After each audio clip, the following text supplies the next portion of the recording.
Et salut tout le monde, j'espère vraiment que vous allez bien, moi ça va super, on se retrouve pour une nouvelle aventure.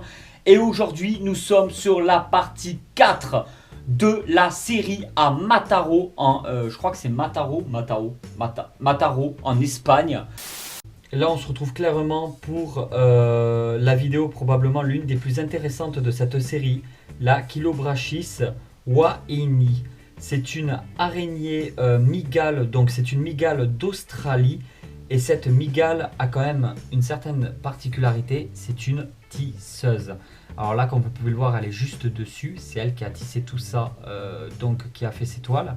Cette araignée n'est pas vraiment recommandée aux débutants d'après ce que Corky m'a raconté, parce que le venin est assez virulent. Il faut faire attention de ne pas se faire mordre.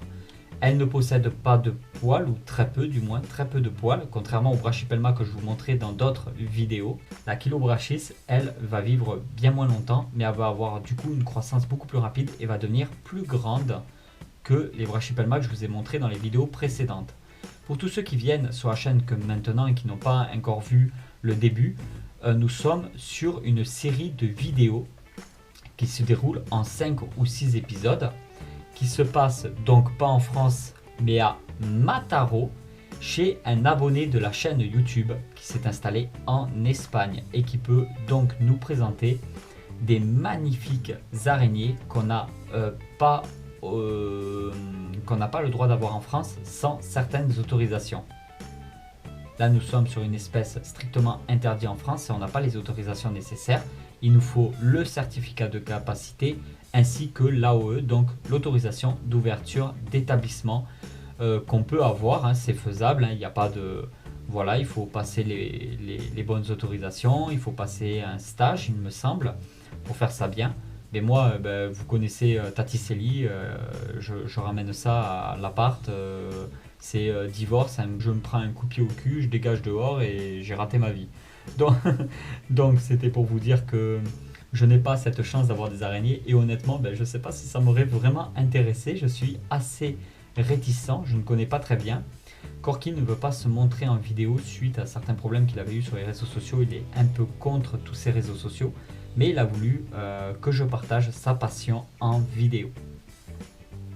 Donc on va essayer de la nourrir comme on a fait pour les autres araignées que je vous ai présentées dans des vidéos précédentes. Et la prochaine vidéo de cette série sera sur les scorpions. Et j'espère vraiment que tu vas kiffer. Regarde. On va faire quand même assez attention.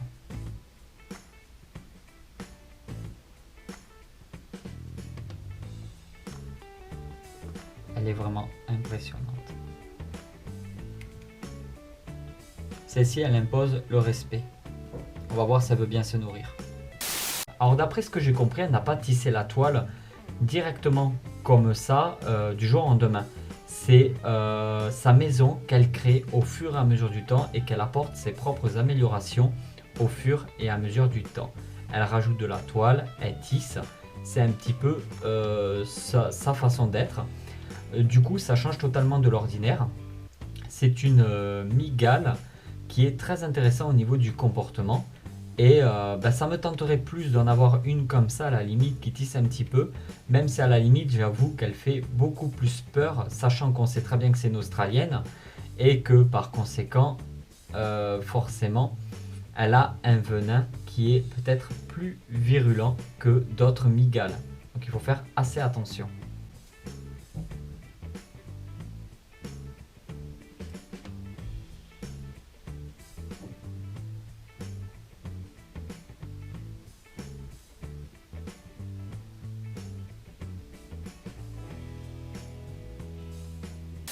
Je n'ai pas du tout réussi à voir la frappe, mais elle a bien une blatte dans la gueule, donc elle s'y est attaquée. Moi j'ai changé les batteries, j'ai pris une pause, j'ai bu un café avant de reprendre la série de vidéos. Ce qui fait que je n'ai pas pu filmer l'attaque. Je suis un petit peu dégoûté pour ça. Mais si je ne me trompe pas, il y a une blatte en dessous de ses chélicères. Donc elle a bien attaqué une blatte. Là, elle laisse pénétrer le venin. À mon avis, la blatte, elle est morte. Elle n'a pas dû résister très longtemps à son venin. et après va pouvoir commencer à la dévorer progressivement. Et voilà tout le monde, j'espère vraiment que cette nouvelle aventure t'a plu. Si cette aventure t'a plu, tu peux toujours mettre un petit pouce, laisser un petit commentaire, partager la vidéo. Je te dis à très vite pour une nouvelle aventure. Allez tout le monde, ciao ciao.